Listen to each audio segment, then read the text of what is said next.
How to fix some keys not working in your keyboard. Hello guys, this is Atticus and welcome back to App Hacks.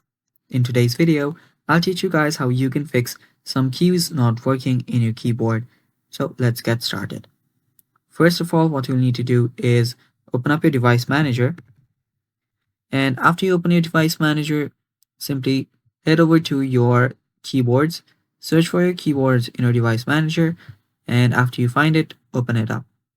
Now there you will see driver. From general, go to driver and you'll see update driver. Tap on update driver and just update your driver. Now you can browse through your computer for the driver, and after you do that, simply select any one you want and then update it. You can even change it if you have another driver.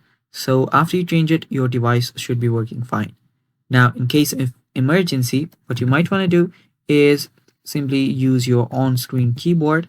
You can use this to work through it in emergencies, and after you use that, you are good to go. Now the other way that you might want to use is open up in your settings. After you open up your settings, simply go to system, and after you're on your system, scroll down till you find troubleshoot.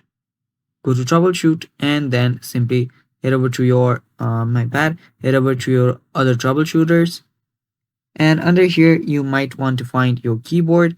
If you don't find your keyboard, that's completely fine. Simply run your Windows update and your problem should get fixed, guys. That is how you fix some of your keys not working in your Windows. Thanks for watching, guys. That is all for today. Stay tuned for more, and bye bye.